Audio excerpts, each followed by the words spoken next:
ओ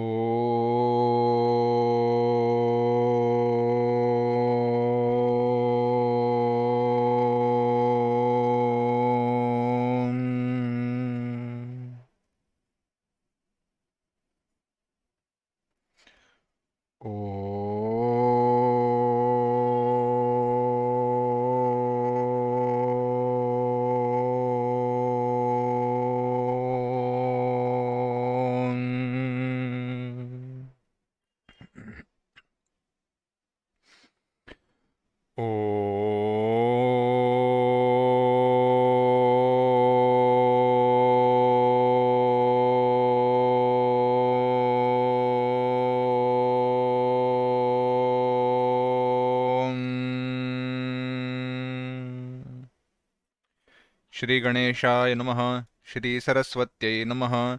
श्री गुरुभ्यो नमः।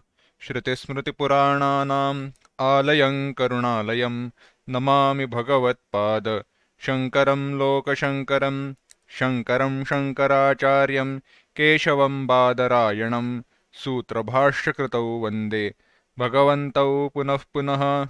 ईश्वरो गुरुरात्मेति मूर्तिभेदविभागिने व्योमवद्व्याप्तदेहाय दक्षिणामूर्तये नमः। हम चिंतन कर रहे हैं इस वेदांत प्रवेश की छठे सत्र में। शुरुआत कर रहे हैं माया के विचार से। हमने चिंतन किया था कि जीवन में हम कभी भी कोई विचार करते हैं, कोई अन्वेषणा करते हैं, प्रश्न पूछते हैं, तो उन प्रश्नों में क्या मुख्यतः प्रश्न पूछे जाते हैं। तो विचार किया था, मैं कौन हूं, मुझे क्या करना है, यह एक। दूसरा हुआ, यह जगत कैसे निर्माण हुआ, यह संपूर्ण जो सृष्टि है, जो मैं देखता हूं, अनुभव करता हूं, वह कैसे निर्माण हुई। इस सृष्टि का निर्माता कौन है, निर्माण करने वाला कौन है, और आगे यह सृष्टि किससे बनी है, यह सृष्टि किससे बनी है, किस पदार्थ से बनी है, किन किन वस्तुओं से बनी है, किन चीजों से बनी है, इत्यादि। इन्हीं को हमने नाम दिए थे। वेदांत में सामान्यतः इनको कहा जाता है एक जीव विचार, मैं कौन हूं, अपने आप को खोजना, यह हुआ जीव विचार। बाद में इस जगत के बारे में पूछना, वह हुआ सृष्टि विचार या जगत विचार। विचार यानी खोजना, अन्वेषण करना, सत्य ढूंढने का, उसके मूल को, स्रोत को ढूंढने का प्रयास करना। आगे जगत के बाद आता है इस जगत का निर्माता कौन है, अगर है तो निर्माता कौन है, या जगत का कोई निर्माता है या नहीं। तो कहा जगत का निर्माता है और वह ईश्वर है। तो जगत के निर्माता का विचार हुआ ईश्वर विचार। और आगे कहा कि यह सृष्टि किससे बनी है, तो वहां पे हमने उत्तर दिया माया। इसके बाद हमने भेद देखे थे, जीव जीव भेद। मुझे स्वयं में और मेरे से भिन्न जो भी कोई सजीव चेतन प्राणी है, उनमें, चाहे वो गाय भैंस हो या मेरे पड़ोसी हो, उन सब में दिखाई देने वाला जो भेद है, उसे कहते हैं जीव जीव भेद। इस जगत का मैं विचार करता हूं, पर जगत को अपने आप से भिन्न मानता हूं, परंतु मैं जगत का ही एक अंग हूं। यह हुआ जीव जगत भेद। जगत में जो दो वस्तुएं हैं, वह मुझे परस्पर भिन्न दिखाई देती है। तो यह हुआ जगत जगत विचार, जगत जगत भेद, जगत जगत भेद। और आगे हुआ जगत और ईश्वर भेद। यह जगत का निर्माता जो ईश्वर है, यह जगत से भिन्न है। यह भाव हुआ जगत ईश्वर भेद। और मैं ईश्वर से भिन्न हूं, यह हुआ जीव ईश्वर भेद। इस प्रकार से 5 प्रकार के जो ये भेद है इनका मैं अनुभव करता हूं, इनकी मुझे प्रतीति होती है। कौन से? जीव जीव, जीव जगत, जगत जगत, जगत ईश्वर और जीव ईश्वर। यह सारे 5 भेद मुझे प्रतीत होते हैं और इन 5 भेदों के प्रतीति के कारण ही यह सारा सुख दुख मुझे भुगतना पड़ता है। अब यह 5 भेद क्यों प्रतीत होते हैं, क्यों अनुभव को आते हैं? इसका कारण दिया गया माया, अज्ञान। तो यह माया क्या है, इसका हमें अब विचार करना है। यह माया जो है यह क्या है, इसके बारे में हमें थोड़ा विचार करना है। तो माया शब्द को ही समझो। मा या, मा यानी नहीं, या यानी जो है नहीं उसे माया कहते हैं। यह वास्तव में उसकी व्युत्पत्ति नहीं है इस शब्द की, परंतु कहा जाता है कि या मा सा माया, जो है नहीं परंतु दिखाई देती है वही माया है। इसकी व्याख्या अनेक भिन्न भिन्न प्रकारों से की गई है, सबका तात्पर्य एक ही है, परंतु उनमें से माया के जो कुछ लक्षण हैं उनके ऊपर हम विचार करते हैं। क्या माया के लक्षण बताए?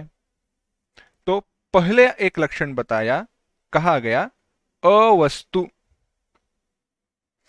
क्या लक्षण बताया? अवस्तु। यह अवस्तु है, यानी जो वस्तु नहीं है। तो वस्तु क्या है? वस्तु यानी जो भूत, वर्तमान और भविष्य तीनों ही कालों में जो नष्ट नहीं होता वह वस्तु है। जो भूत, वर्तमान और भविष्य तीनों कालों में नष्ट नहीं होता वह वस्तु है। उसी वस्तु को वेदांत में ब्रह्म कहा गया। यानी दूसरी भाषा में जो ब्रह्म नहीं है वह सब कुछ माया है, वह सब कुछ माया है। परंतु जो ब्रह्म नहीं है वह माया है, समझ नहीं आता। तो लक्षण का विचार करें तो जो काल से परिच्छिन्न है, कभी ना कभी नष्ट होने वाली है, जो कभी ना कभी नष्ट होने वाली है, वह क्या हुई? वह माया हुई। यह हुआ माया का एक लक्षण। क्या? अवस्तु। आगे कहा अज्ञानम, अज्ञान। अज्ञान ही माया है। कल हमने देखा था माया का एक नाम अज्ञान भी था। अज्ञान क्या है? जो ज्ञान नहीं है वह अज्ञान है, ज्ञान का अभाव।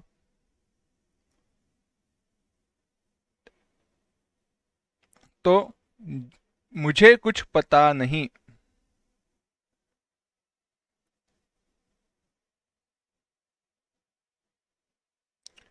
मुझे कुछ पता नहीं, यह हुआ अज्ञान। आदि शंकराचार्य जी ने ये अ जो है उसे भिन्न कहा। जो कुछ भी ज्ञान से भिन्न है वह अज्ञान है। जो कुछ भी ज्ञान से भिन्न है वह अज्ञान है।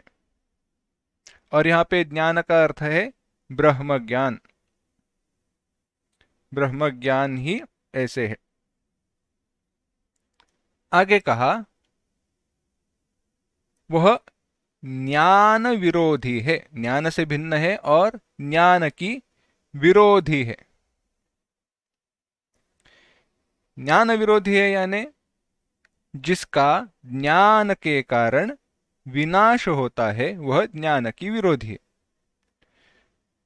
ठंडी का, ठंड जो है ना, ठंड, उसका विरोधी क्या है? ऊष्मा, गर्मी। गर्मी की विरोधी ठंड है, एक दूसरे को नष्ट कर देती है। इसी प्रकार से ज्ञान के विरोधी है माया। ज्ञान के द्वारा उसका विनाश होता है। अगला लक्षण कहा, माया है ब्रह्माश्रित। कैसी है? ब्रह्माश्रित, ब्रह्म में आश्रय लेने वाली है। क्या कहा?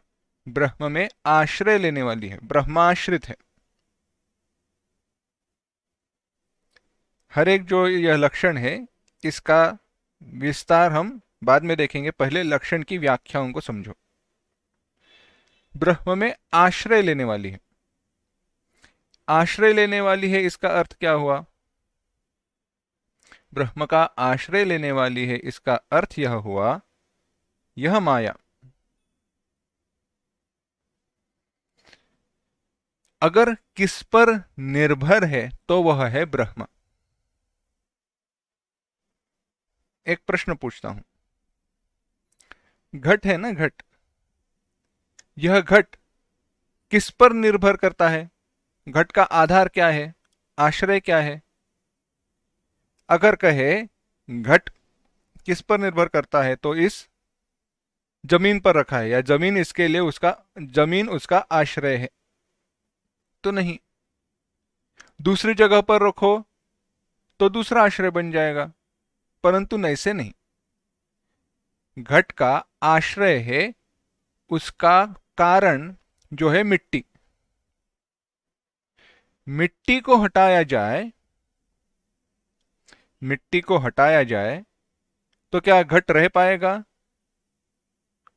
नहीं, मिट्टी को हटाने पर घट नहीं रह पाएगा, इसीलिए घट का आश्रय हुआ मिट्टी।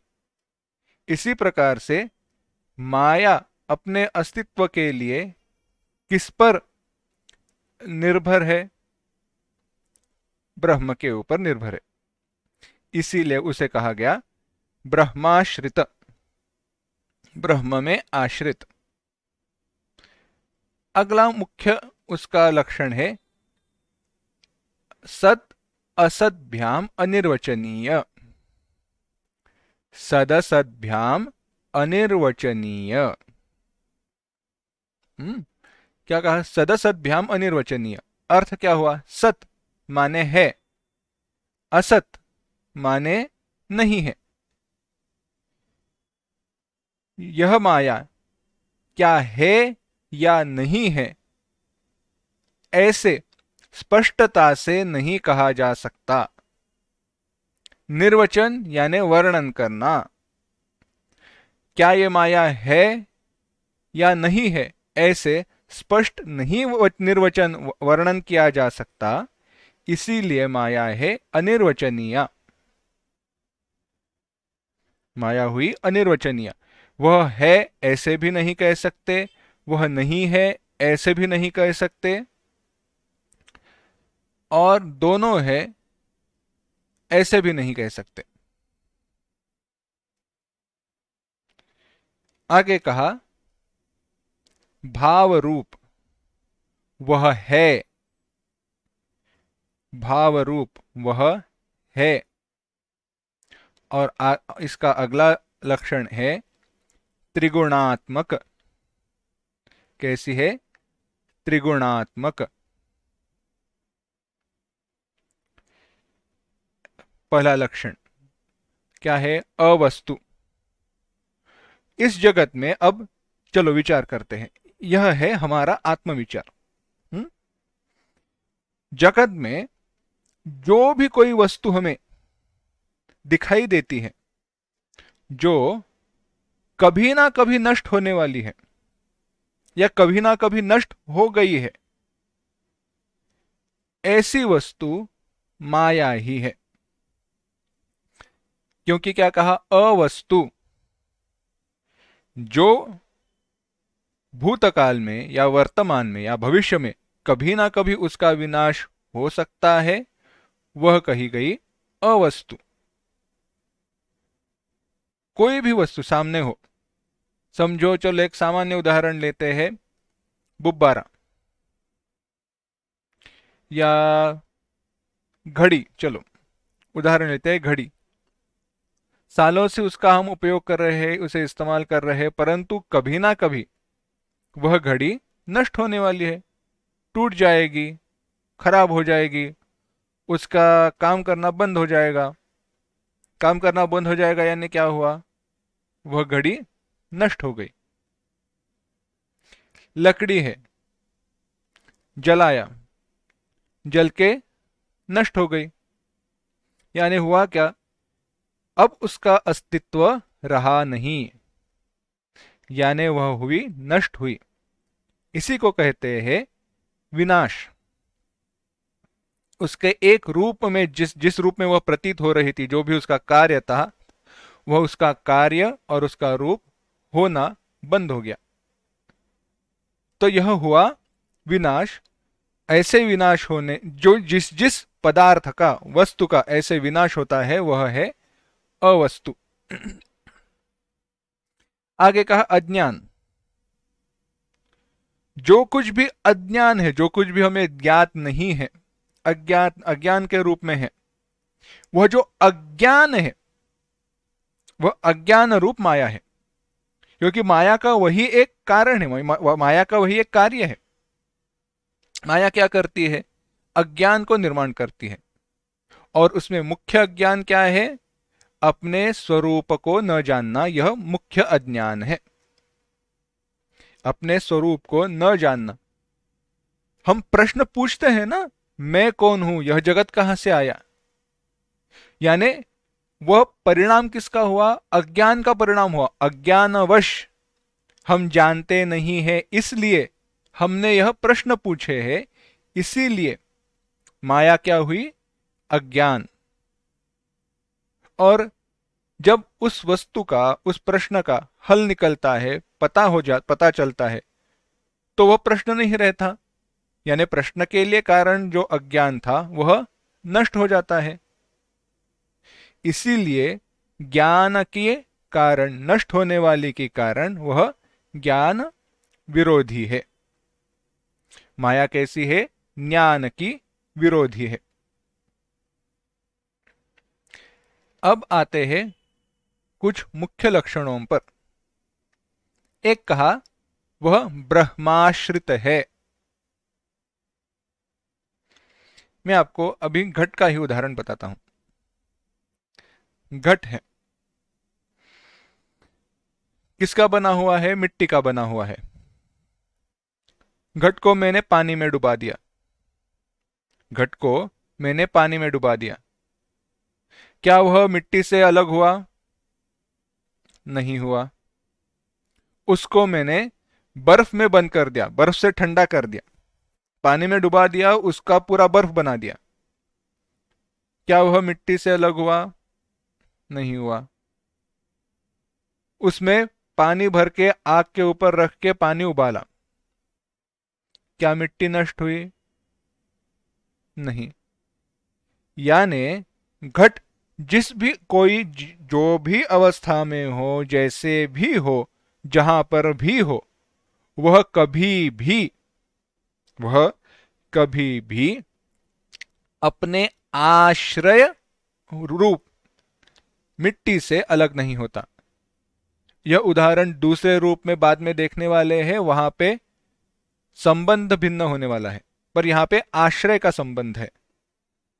तो इसी प्रकार से माया को अपने अस्तित्व के लिए जिस पर निर्भर रहना पड़ता है, वह है ब्रह्म। इसीलिए माया को कहा ब्रह्माश्रित। इसका दूसरा अर्थ है, जहां पर भी, जहां पर भी हमें माया का विचार करना है, यह बात ध्यान में रखना, जहां पर भी अब से हमें माया का विचार करना है, वहां पे ब्रह्म का अस्तित्व ध्यान में रखना है। वहां पे ब्रह्म का अस्तित्व ध्यान में रखना ही है। अगला, यह हुई ब्रह्माश्रित माया। अगला कहा सदसद्भ्याम अनिर्वचनीयम। सपना देखते हैं ना हम क्या देखते हैं? सपना देखते हैं। क्या वह सपना सच है? सोने के बाद जो सपना देखा, क्या वह सपना सत्य है? सत्य तो नहीं है, क्योंकि जागने पर नष्ट हो जाता है। परंतु जब उस सपने को हम देख रहे थे, उस अवस्था में क्या वह सपना सच था? वह अनुभव सत्य था? हाँ, सत्य था। यानी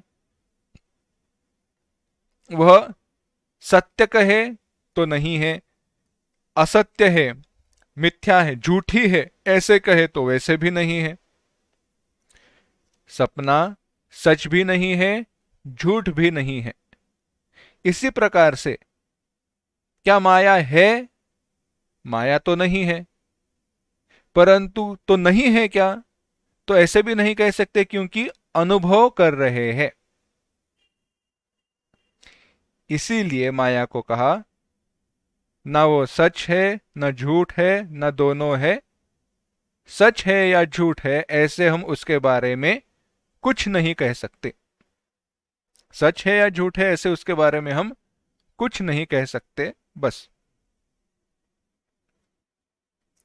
अगला विचार वह है भाव रूप।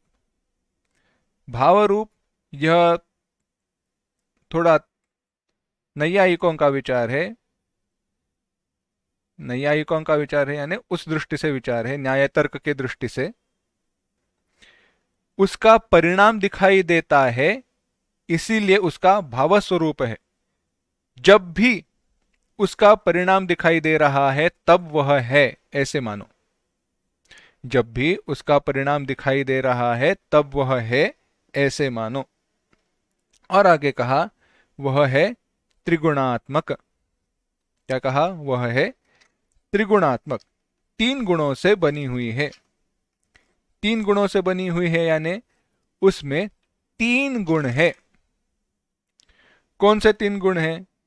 तो कहा सत्वगुण, रजोगुण और तमोगुण। सत्वगुण, रजोगुण और तमोगुण।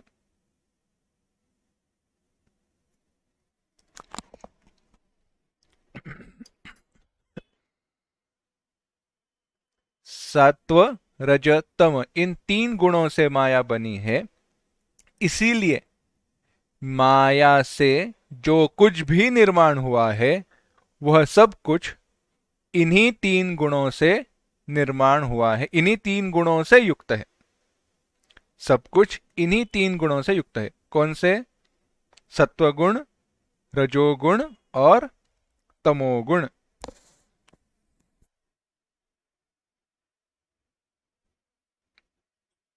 अब विचार करते हैं, क्या यहां तक माया समझ में आई? यहां तक माया का विचार समझ में आया आपको? हाँ, समझ में हाँ, आया। ओके। तो अब आगे बढ़ते हैं। यह माया किस प्रकार से काम करती है? यह माया जगत के निर्मिति के लिए किस प्रकार से काम करती है? क्योंकि हमने क्या किया है, पहला प्रश्न क्या था? यह जगत किस से निर्माण हुआ? किस वस्तु से, पदार्थ से? तो वहां पे उत्तर दिया माया। माया क्या है, उसके लक्षण क्या है, यह समझ में आए। परंतु माया क्या है, यह समझने से हल नहीं निकलने वाला। तो माया काम कैसे करती है? अब मैं आपको उदाहरण बताता हूं।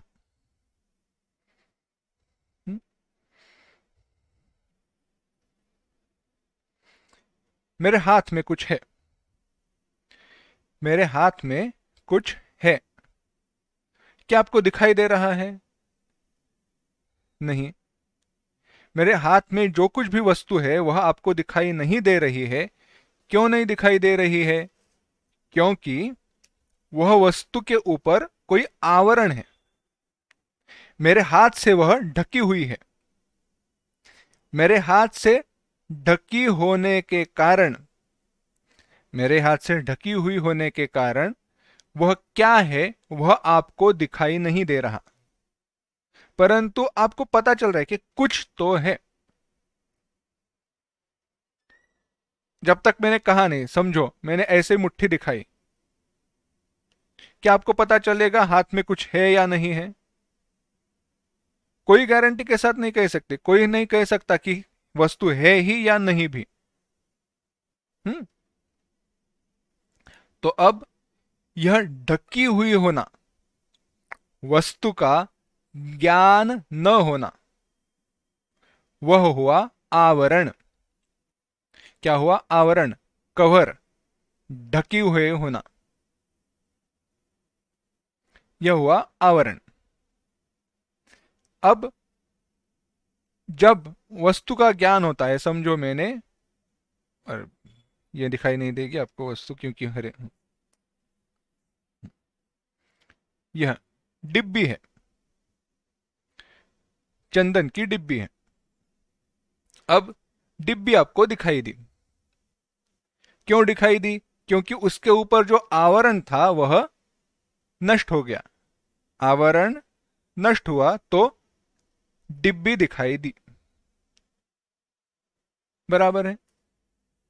तो अब आवरण के नष्ट, जो आवरण है जिसके कारण वस्तु के होते हुए भी उसका ज्ञान नहीं होता, वस्तु के होते हुए भी उसका ज्ञान नहीं होता, उसे कहा जाता है आवरण, ढक देना। अगला, अब इसी आवरण का दूसरा अगला परिणाम है। समझो यहां पे कुछ इतना प्रकाश नहीं है, प्रकाश बहुत कम है। ऐसी अवस्था में सामने जो वस्तु है वह क्या आपको ठीक से दिखाई देगी? नहीं दिखाई देगी। सामने जो वस्तु है वह ठीक से दिखाई नहीं देगी। तब ऐसी अवस्था में होता ऐसे है, वह वस्तु क्या है यह समझने के लिए हमारे बुद्धि के द्वारा कोई अन्य पदार्थ वहां पे आरोपित किया जाता है, कोई अन्य पदार्थ वहां पे आरोपित किया जाता है। इसे कहते हैं विक्षेप। अब मैं आपको मजे की बात दिखाता हूं। विक्षेप का एक प्रत्यक्ष उदाहरण। आपको मेरे पीछे क्या दिखाई दे रहा है? मेरे पीछे आपको भगवान श्री आदि शंकराचार्य जी के का फोटो है, चित्र है। यहाँ पे संत ज्ञानेश्वर जी महाराज का चित्र है, ऊपर वंदे गुरु परंपराम लिखा हुआ है। तो आपको लग रहा होगा यह सब कुछ पीछे है, पर अगर मैं आपको बताऊं यह विक्षेप है तो क्या होगा?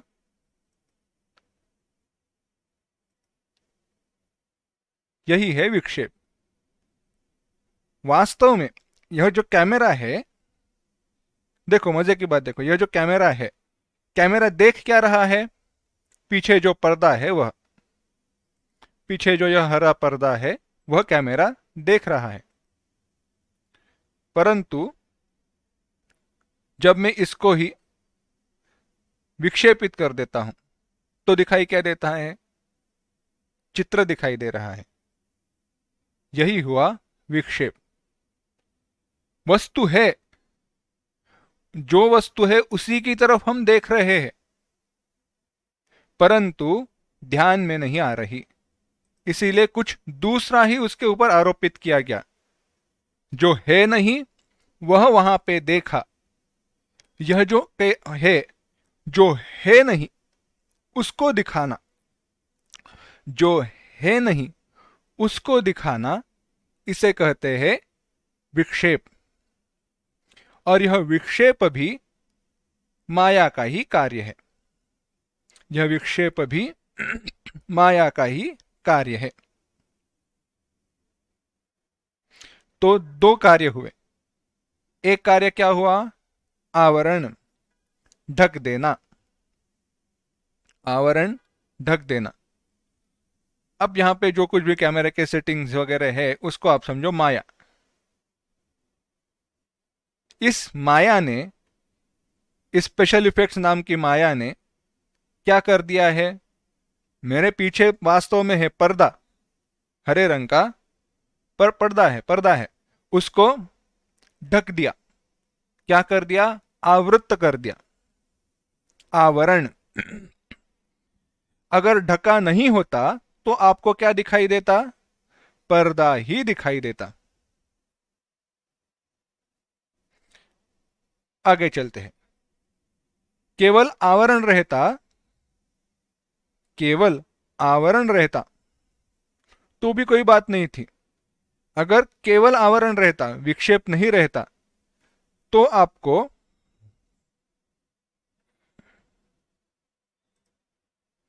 अंधेरा दिखाई देता। आवरण है, कुछ नहीं दिखाई देता। क्या दिखाई देता, कुछ नहीं दिखाई देता। परंतु हुआ ऐसे, वहां पे एक निर्माण किया गया विक्षेप। तो विक्षेप निर्माण हुआ तो हुआ क्या, जो है नहीं वह दिखाई दिया।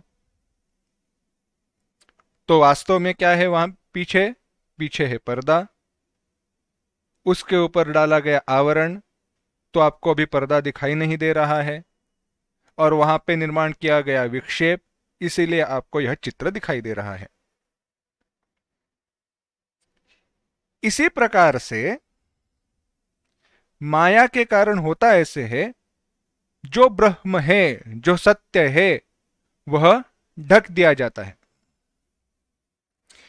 ब्रह्म ढक दिया जाता है, इसीलिए हुआ क्या, वह हुआ माया की, वह हुई आवरण शक्ति, वह माया की हुई आवरण शक्ति। उसी माया का माया के द्वारा ब्रह्म में जो है नहीं, ब्रह्म में जो है नहीं, ऐसे जीव की, जगत की और ईश्वर की, जीव, जगत और ईश्वर, इन तीनों का विक्षेप किया जाता है। माया के कारण इनका विक्षेप होता है। जो है नहीं ब्रह्म में, जो है नहीं वह सारे दिखाई देते हैं, उसे कहा गया विक्षेप। तो यह माया की दो शक्तियां हैं, एक आवरण और विक्षेप। इसी को अज्ञान के दो परिणाम, दो विकार, या अज्ञान के दो हाँ, दो प्रकार, या अज्ञान की शक्ति, ऐसे भी कहा गया है। परंतु संकल्पना यही है, आवरण यानी ढक देना, जो वस्तु है वह दिखाई न देना, विक्षेप जो वस्तु है उससे भिन्न कुछ दिखाई देना। तो अब यह आवरण और विक्षेप, यह बातें समझ में आई। चलो आगे चलते हैं। अब आगे चलते हैं, अगला प्रश्न। यह सब कुछ हम देख रहे थे ना पीछे, जो कुछ भी चल रहा है उसमें, उसमें अब जब यह चित्र दिखाई दे रहा है आपको पीछे,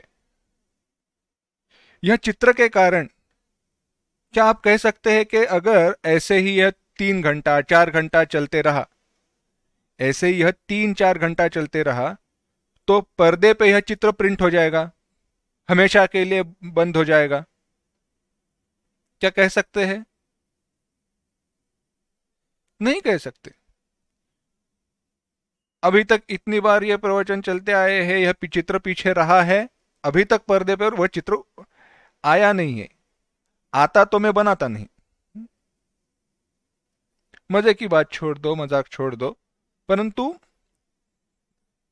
पर ये तात्पर्य यह है, पर्दा वैसे का वैसे रहा है, चित्र हमेशा पर्दे से भिन्न रहा है, चित्र हमेशा पर्दे से भिन्न रहा है। इसी को कहते हैं विवर्त। इसी को कहते हैं विवर्त। अब हम इसके लिए दूसरा उदाहरण देखते हैं। हमेशा दिया जाने वाला, वेदांत में दिया जाने वाला उदाहरण है रज्जु और सर्प।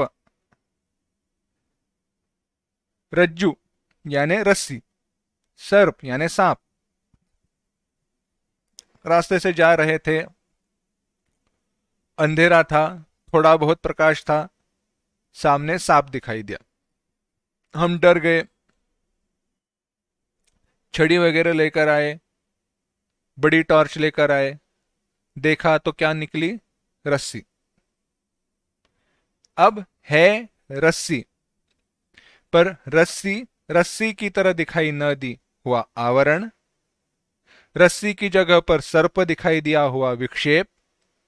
यह सब कुछ क्यों हुआ? क्योंकि रस्सी का हमें अज्ञान था। इसी अज्ञान के कारण अज्ञान ही आवरण और विक्षेप यह दोनों हुए। अब यह जब सर्प दिखाई दे रहा था तो क्या रस्सी में कुछ बदल हुआ? नहीं, रस्सी में कोई भी बदल नहीं हुआ। रस्सी में कोई भी बदलाव नहीं हुआ। इसी को कहते हैं विवर्त। अपने स्वरूप को ना बदलते हुए, अपने स्वरूप को, अपने आप को न बदलते हुए, रस्सी ने अपने आप को बिना बदले वहां पे सर्प की उत्पत्ति की। रस्सी ने अपने आप को बिना बदले वहां पे सर्प की निर्मिति की। इसे कहते हैं विवर्त। इस विवर्त कारण का विचार हमें जगत की संकल्पना में बाद में देखना है, परंतु यह विवर्त, इस संकल्पना को ध्यान में रखो। रस्सी है, रस्सी के कारण, अगर रस्सी नहीं होती तो सर्प दिखाई नहीं देता। रस्सी नहीं होती तो सर्प का आभास नहीं होता। परंतु रस्सी की जगह पर हमें क्या दिखाई दिया? सर्प। यानी सर्प के लिए कारण क्या हुआ? रस्सी। परंतु जब सर्प दिखाई दे रहा था तो क्या रस्सी अपने आप को बदलकर सर्प हुई? नहीं, सर्प भासमान था, केवल आभास था। हां, इसीलिए जो सर्प है वह, या रस्सी है, वह कही गई विवर्त कारण। यह विवर्तत्व भी माया के कारण होता है, अज्ञान के कारण होता है। इसी प्रकार से अब जगत का जब हम विचार करते हैं तो यह जगत ब्रह्म में कोई भी बदलाव आए बिना, जो ब्रह्म है, जो वस्तु है, उसमें कोई भी बदलाव आए बिना जगत दिखाई देता है। ब्रह्म में कोई भी बदलाव आए बिना जगत दिखाई देता है। यह हुआ विवर्त, यह संकल्पना। अब आते हैं अगली एक और संकल्पना, जिसको पकड़कर हम ईश्वर और जगत की उत्पत्ति, इसके बारे में विचार करने वाले हैं। अगली संकल्पना है जिसका हमने नाम पढ़ा था, संदर्भ देखा था, परंतु व्याख्या के अनुसार विचार करते हैं। एक है उपादान कारण और एक है निमित्त कारण। एक है उपादान कारण और एक है निमित्त कारण। तो यह उपादान कारण और निमित्त कारण क्या है?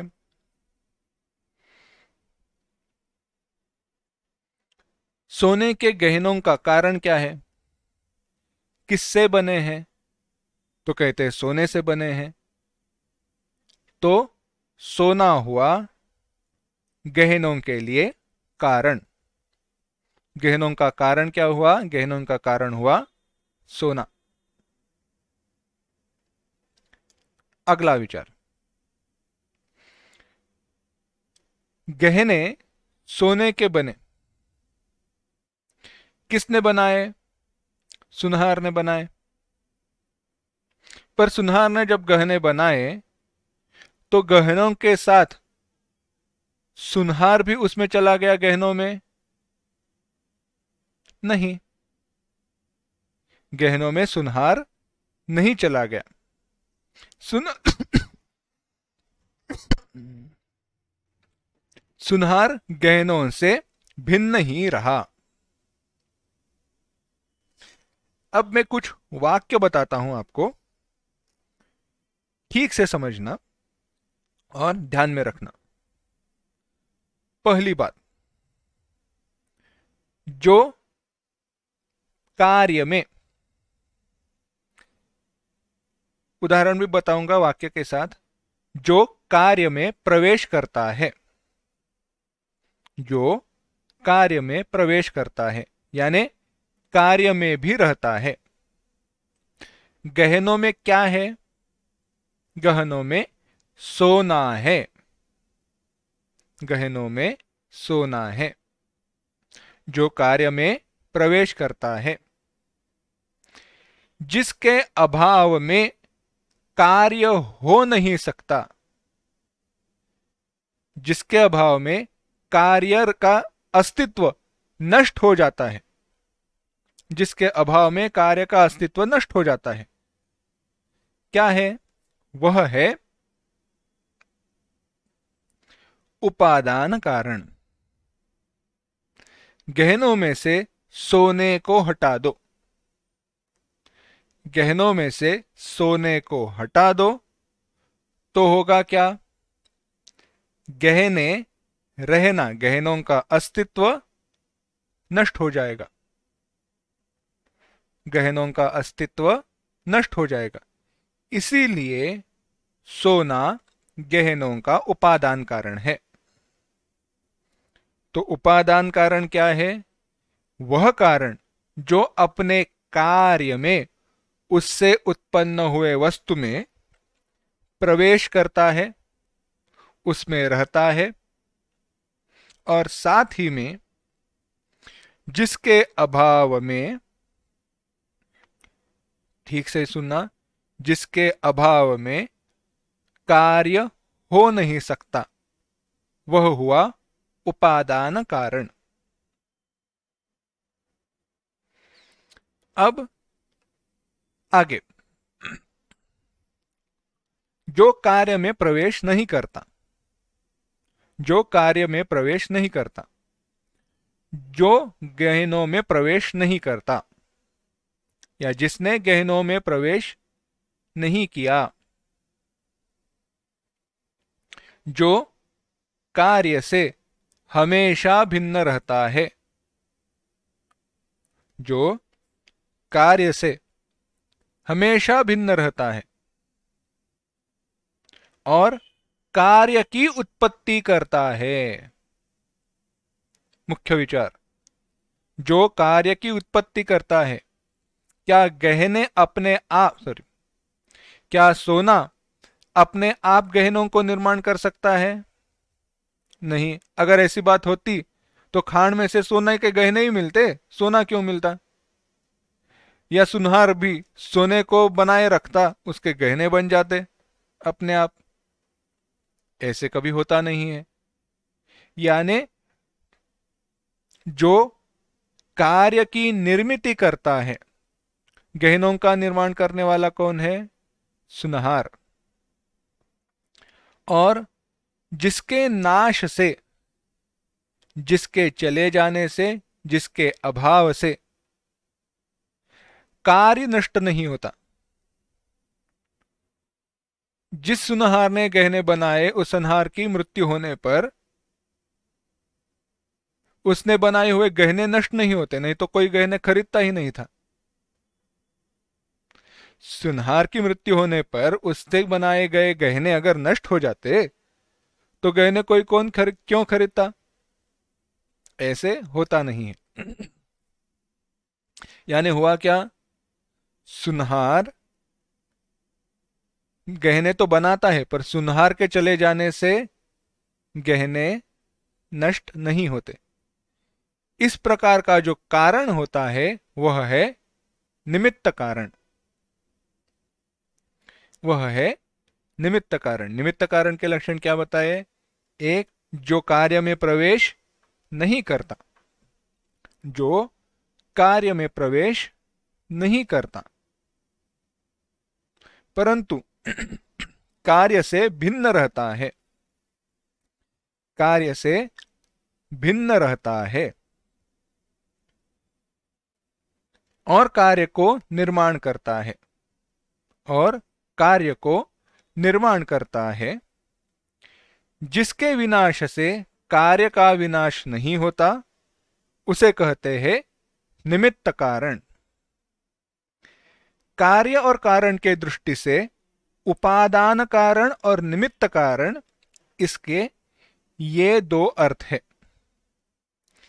कार्य और कारण इस दृष्टि से, इस संबंध से उपादान कारण और निमित्त कारण के यह लक्षण हुए। और एक लक्षण जो हमें चिंतन करना है, जिसके बारे में आवश्यक है, वह ऐसा है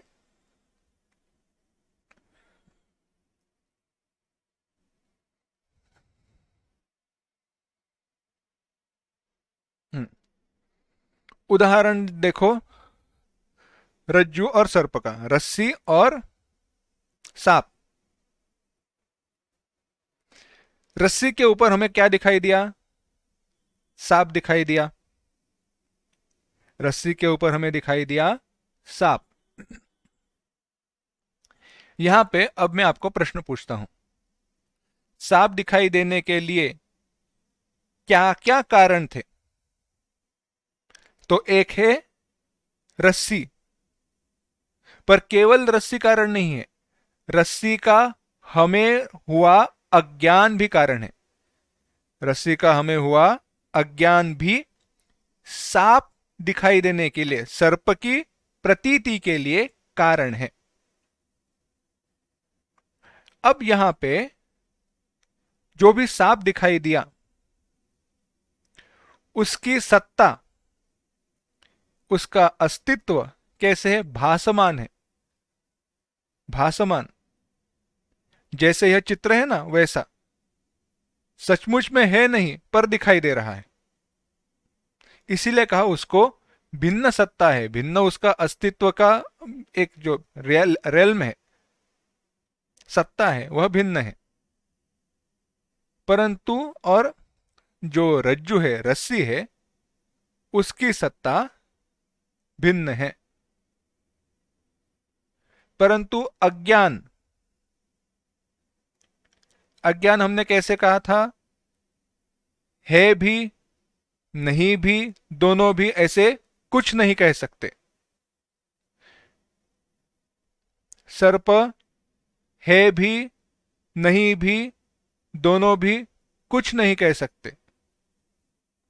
यानी अज्ञान की और सर्प की, इन दोनों की सत्ता समान है। अज्ञान की और सर्प की, इन दोनों की सत्ता समान है।